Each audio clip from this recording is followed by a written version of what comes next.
Fala pessoal, tudo bem? Pois é, né pessoal? Eu havia gravado anteriormente um vídeo demonstrando o perímetro da elipse, essa figura ovalada aqui. Pois bem, uma elipse, ao contrário de uma circunferência, ela não tem um raio, ou seja, ao contrário de uma circunferência que tem um raio constante R, uma elipse ela tem um semi-eixo maior A e um semi-eixo menor B, ou seja, ela não tem um raio perfeitinho como uma circunferência, ela é ovalada, uma figura irregular. Assim sendo, como calcular o perímetro de uma elipse? Como calcular o comprimento dessa linha vermelha aqui? Como fazer isso? Eis a questão. Eu havia feito no vídeo anterior. Antes de remover, algumas pessoas podem ter visto como eu fiz. Não ficou muito bom aquele vídeo, havia talvez alguns errinhos. Estava um pouco bagunçado, mas até fiz o vídeo. Até fiz a demonstração. Mas aqui eu vou fazer de forma um pouco mais detalhada. Então vamos em frente? Perímetro da elipse.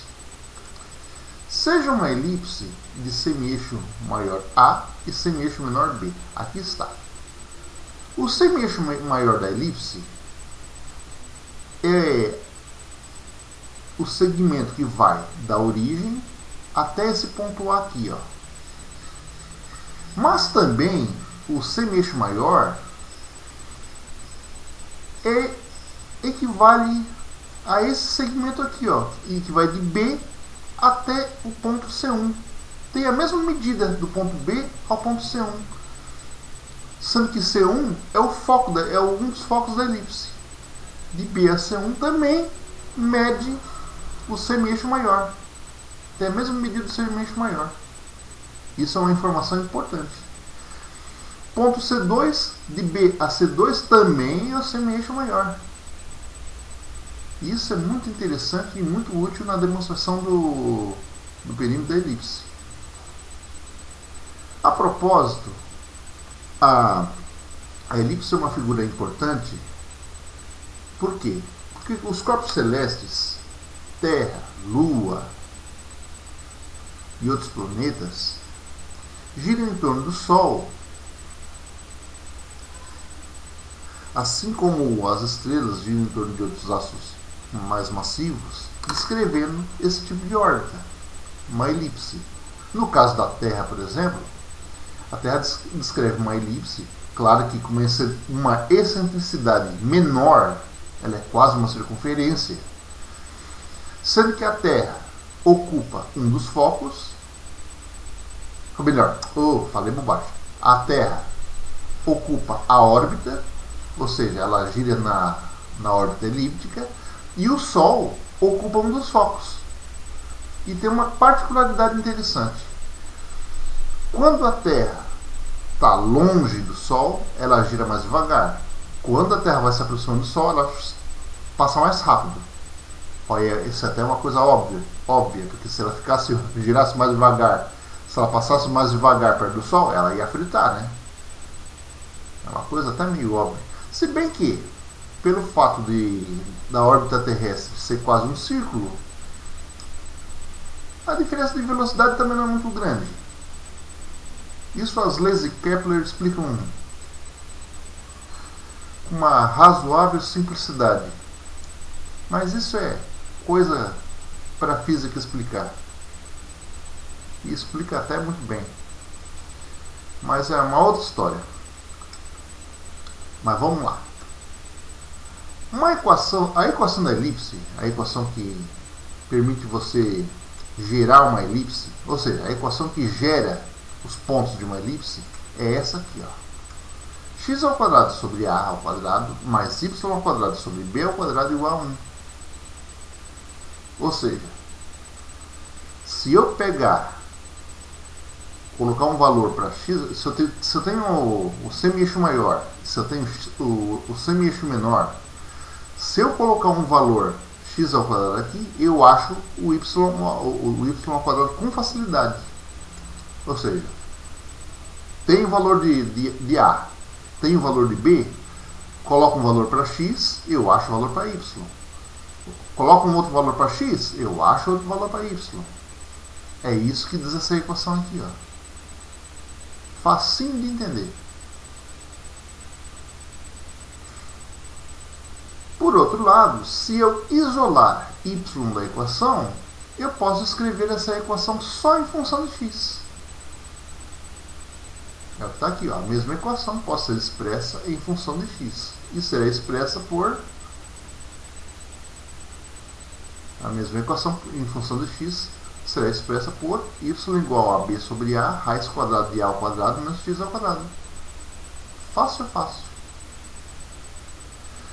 Agora, olha só. Seja o arco de elipse de comprimento dl e um certo triângulo retângulo formado por suas projeções em x e y. É isso aqui, ó. Tá vendo esse triângulozinho verde aqui, ó?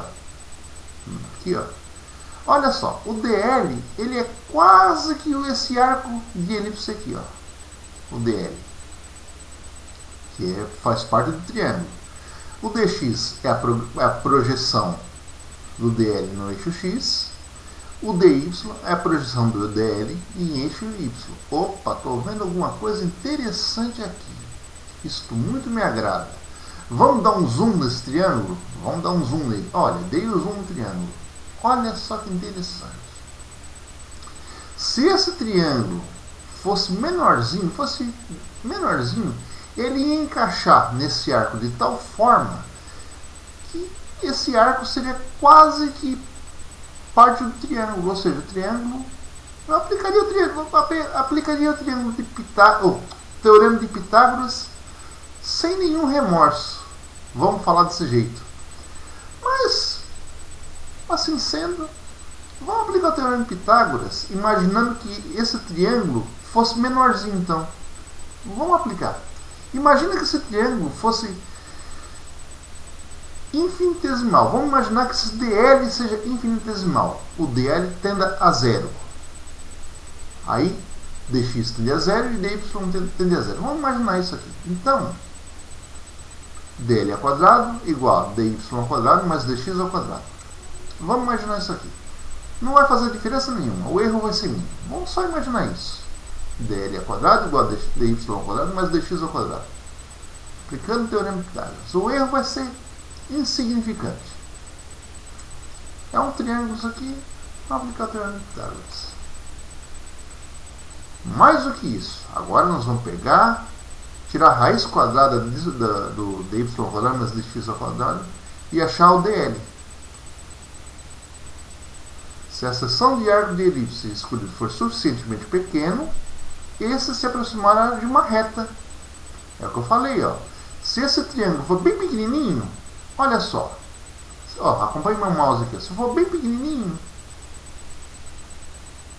ele quase que pega o arco, e o arco é praticamente uma reta. Ó, se a seção de arco dele for suficientemente pequeno, esse se aproximar de uma reta, logo pode-se aplicar o teorema de Pitágoras. Então, dl igual a raiz quadrada de y ao quadrado mais x ao quadrado. Então, tá. Continuando, dl igual a raiz quadrada de... Agora vamos colocar em evidência o dx aqui, ó. Colocar em evidência dx ao quadrado. Dl igual a raiz quadrada de dx ao quadrado vezes dy ao quadrado sobre dx ao quadrado mais dx ao quadrado sobre dx ao quadrado. Colocando dx ao quadrado em evidência. Mas olha só, raiz quadrada de dx ao quadrado vezes dy ao quadrado sobre dx ao quadrado mais dx ao quadrado sobre dx ao quadrado. Só que esse dx ao quadrado, como ele multiplica todo esse termo entre parênteses, eu posso tirar ele para fora dessa raiz quadrada. Por quê?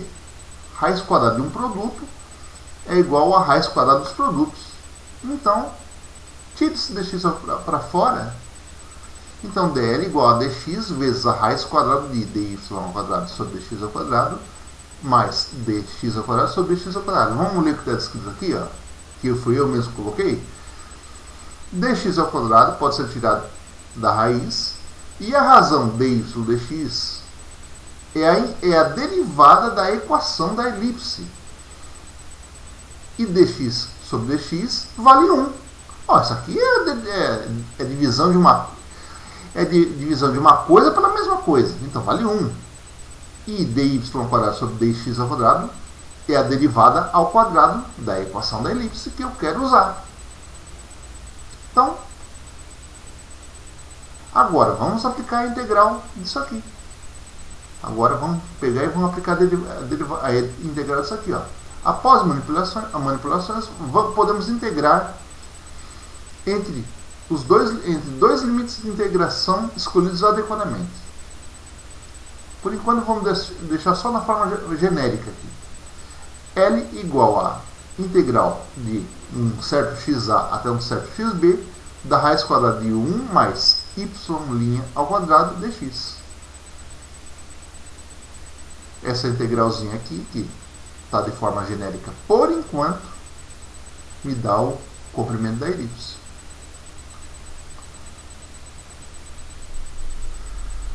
Então, para dar continuidade à integração, é necessário obter o quadrado da derivada da equação da elipse em função de x.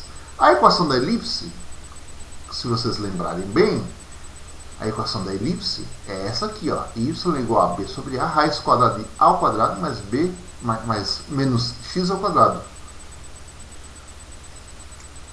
Derivando essa equação, vai ser derivada de y em relação a x é igual a b sobre a derivada em relação a x da raiz quadrada de a ao quadrado menos x ao quadrado. Isso é uma função composta, porque é a ao quadrado menos x ao quadrado elevado na meio. Usando a regra da cadeia, dy sobre dx é igual a b sobre a derivada de x derivada de em relação a x de a ao quadrado menos x ao quadrado na meio, que é igual, logo y' é igual a menos bx sobre a vezes a ao quadrado menos x ao quadrado elevado na menos meio. Tá aqui a derivada, então. Ó, reescrevendo essa equação, tá aqui a derivada. Y' ao quadrado é igual a b ao quadrado, x ao quadrado, dividido por a na quarta menos a ao quadrado, x ao quadrado.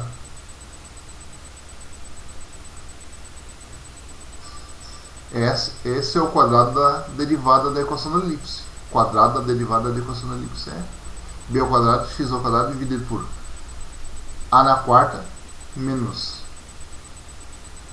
a ao quadrado, x ao quadrado.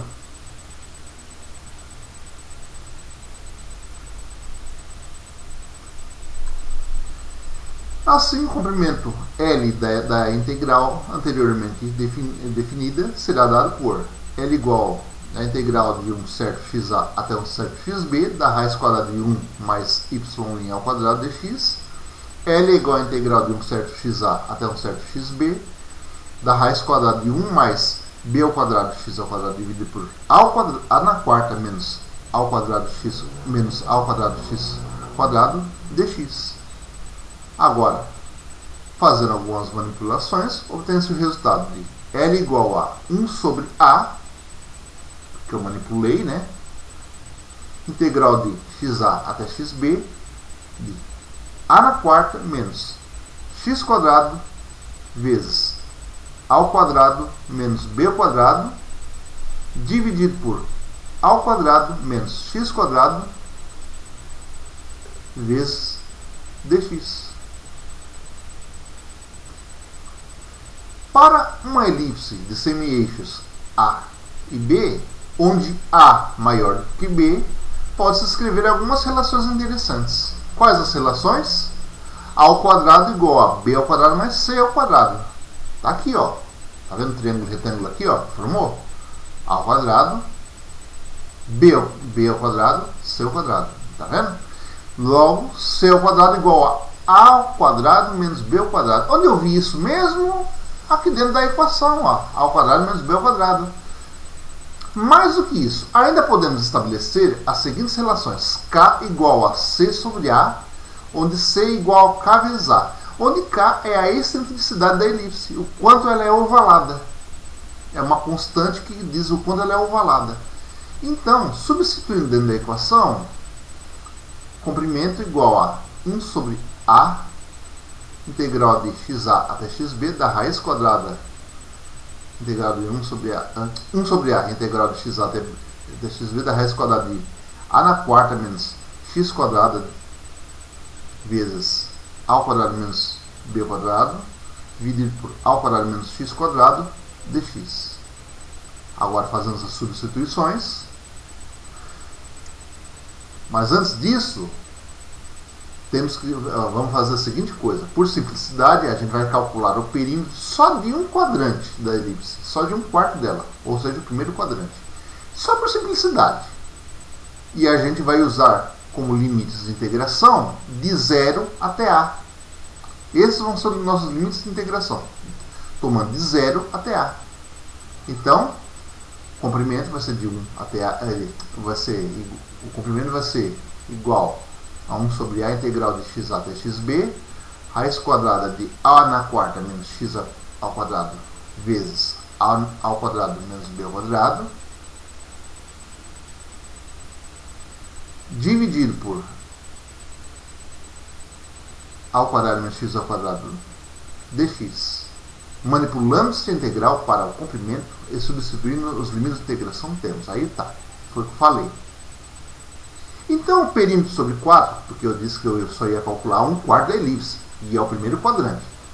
A integral de 0 até A, foi o que eu falei, que vai ser os limites de integração ia ser de 0 até o semeixo maior.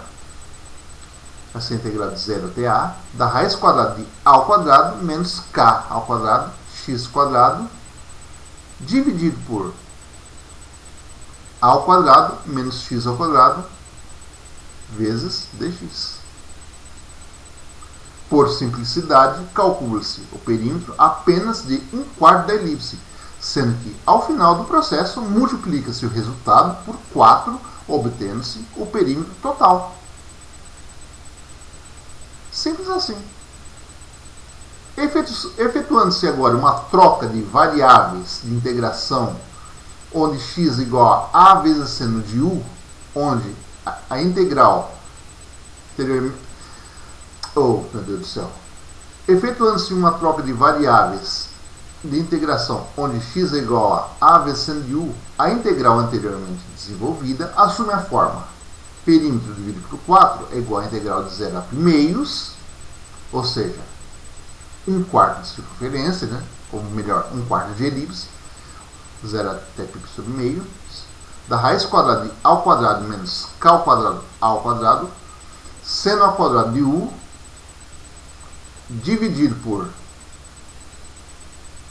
A ao quadrado menos A ao quadrado seno ao quadrado de U, vezes A cosseno de U, du. Agora, percebam, como diz um professor de matemática do YouTube, professor muito gente boa, por sinal, percebam, A ao quadrado menos A ao quadrado seno de U, isso aqui pode vir para fora da integral, o A, se a gente colocar o A ao quadrado em evidência. Esse A ao quadrado menos AK ao quadrado K ao quadrado, esse A também pode vir para fora, então some esse A. Aí vai ficar 1 menos seno ao quadrado de U. Esse 1 menos seno ao quadrado de U vai ficar cosseno ao quadrado de U. Esse cosseno ao quadrado de U vai para fora também, e esse cosseno, esse A cosseno de U some, vai ficar só du aqui fora. E aqui em cima vai ficar 1 menos K ao quadrado seno ao quadrado de U. Então na minha integral, que é esse monstrinho aqui, vai ficar assim, ó. Depois de algumas manipulações algébricas, perímetro sobre 4 é igual a integral de 0 a primeiros de 1 menos K ao quadrado seno ao quadrado de U du.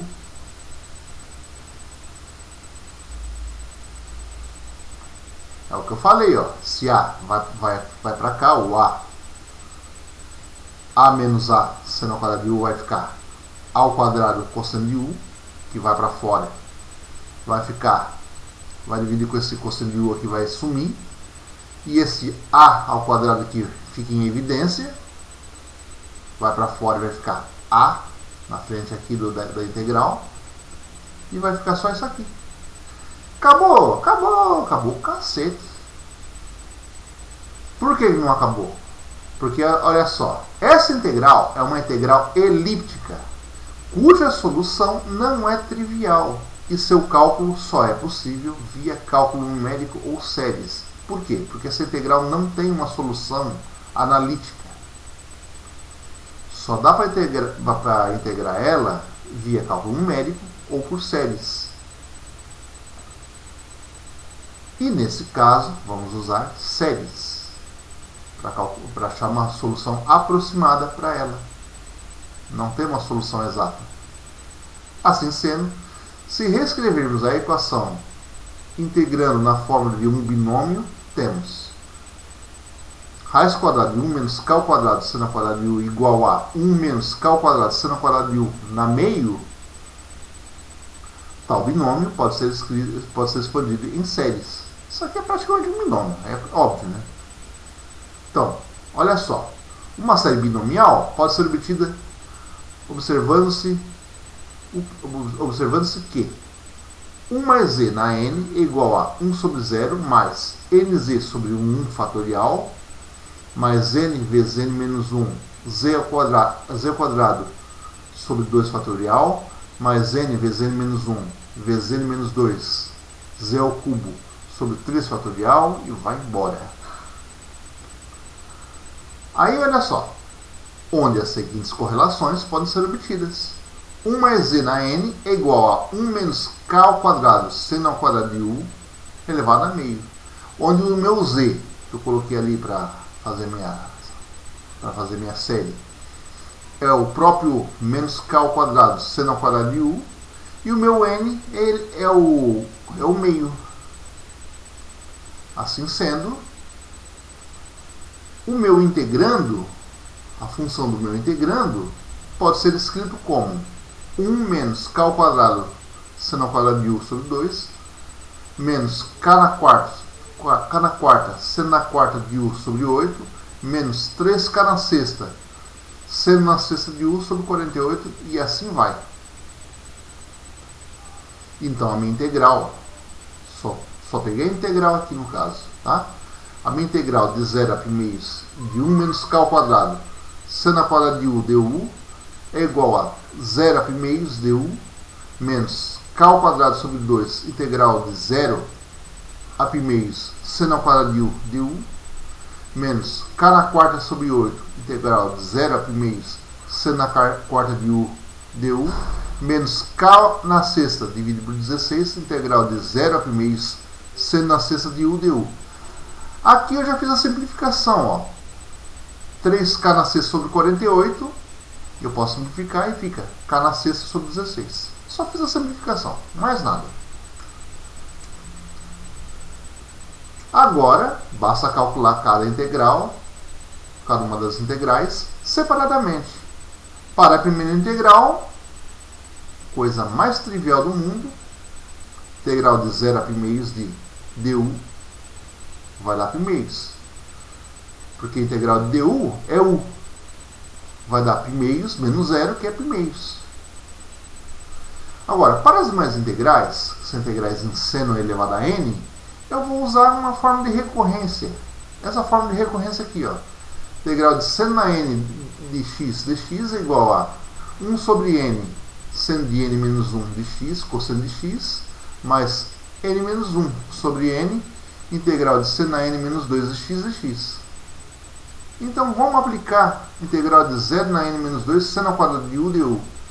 Vai ser igual a menos 1 sobre n seno na 1 de u cosseno de u, mais 1 meio, eu até coloquei destacado em vermelho aqui, mais 1 meio vezes a integral de 0 a primeiros de du. Repararam uma coisa interessante? Até coloquei aqui, cada integral estará relacionada com o resultado da integral anterior. Repararam aqui, ó, a integral de 0 a primeiros de du igual a primeiros. Integral de 0 a primeiros de du. Reparar aqui, ó. Então é 1 meio da integral de 0 a primeiros du. E essa outra expressãozinha anterior aqui? Vai dar zero. Por que vai dar zero? Porque nesses limitantes aqui, ó, de 0 a primeiros, essa expressão zera. Porque, ó, vamos pegar o zero primeiro. Seno de zero é zero, cosseno de zero é 1. 0 vezes 1, 0. Seno de primeiros é 1, mas cosseno de primeiros, 0. 0 vezes 0, 0, do mesmo jeito.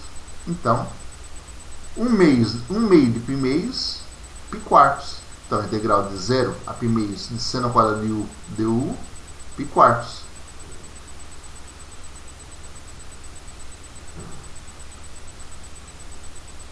Entenderam? Próxima. Integral de 0 a primeiros de seno à quarta de u du vai ser igual a menos 1 quarto seno ao cubo de u cosseno de u, mais 3 quartos da integral de seno ao quadrado de u, coloquei um dx aqui, não sei porquê, erro de digitação.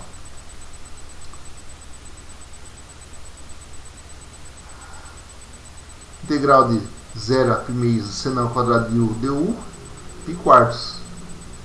Integral de seno ao quadrado de u du. Esqueci de colocar os limitantes aqui, mas tudo bem. Então,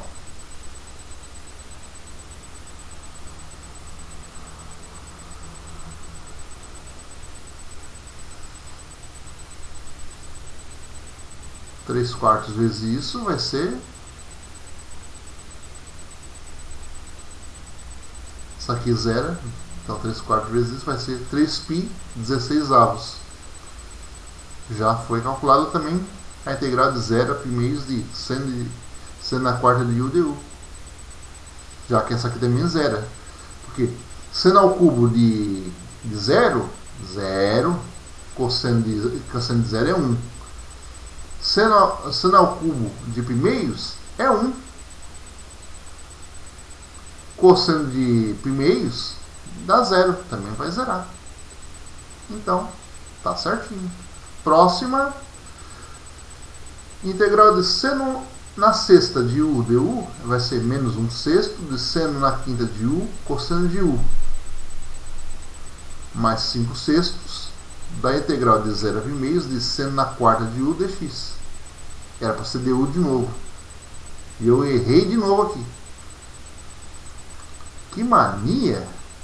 Então vai ser... Ó, aqui, ó. Ah, que legal! Vai ser 1 sexto. 1 sexto vezes π terços.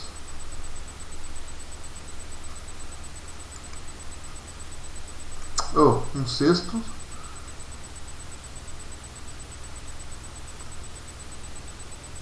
Não, é melhor. 5 terços vezes 3/16 avos.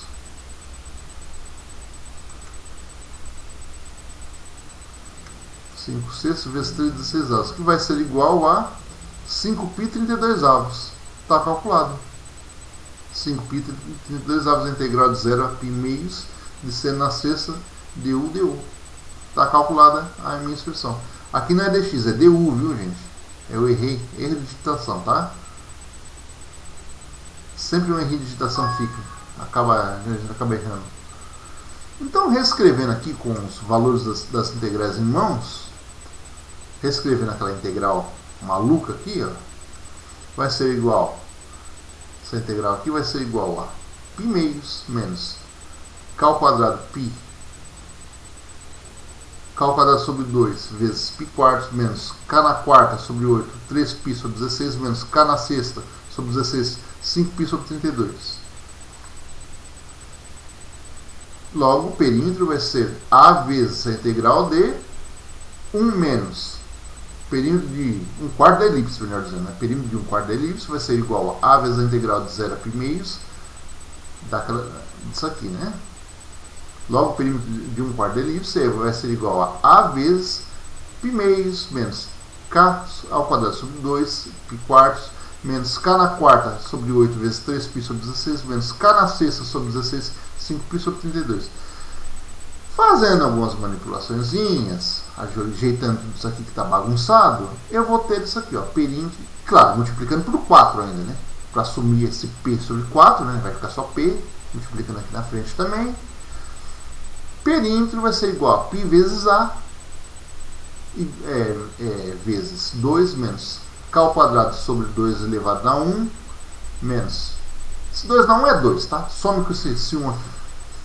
K ao quadrado sobre 2, menos 3k na quarta sobre 2 na quinta, menos 5k na sexta sobre 2 na sétima. E vai embora.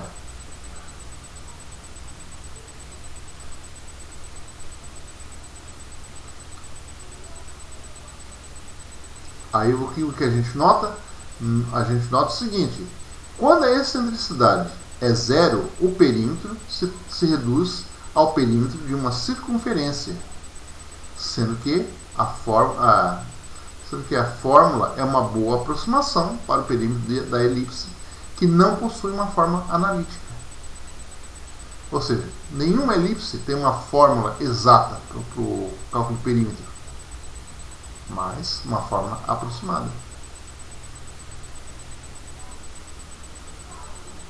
Então aqui está o perímetro da elipse, como eu havia prometido.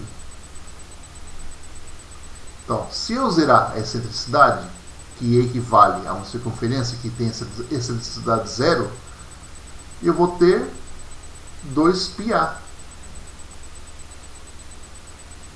Como na circunferência A igual a B, porque os dois semi-eixos são iguais, então 2πr. Então, perímetro igual a 2πr para a circunferência. Mas como na elipse o semi-eixo maior é diferente do semi-eixo menor, semi-eixo maior e menor são diferentes, eu tenho essa tripa aqui atrás. Aí uma menção honrosa para a fórmula de Ramanujan, que é essa formulazinha aqui, ó, que não foi obtida via cálculo integral. Essa formulazinha aqui, que é uma fórmula empírica, calcula o perímetro da elipse com um grau de exatidão enorme, com um erro muito, mas muito pequeno e com uma simplicidade muito grande. Ou seja, enquanto a minha fórmula tem infinitos termos, já que ela trabalha com séries, a fórmula de Ramanujan ela começa aqui e termina aqui já. Só tem dois termos, praticamente. Só. Acabou. A fórmula de Ramanujan é empírica. Contudo, oferece maior precisão conhecida para o cálculo do perímetro da elipse, com um erro insignificante. Espero que vocês tenham gostado e até o próximo vídeo. Até mais, pessoal.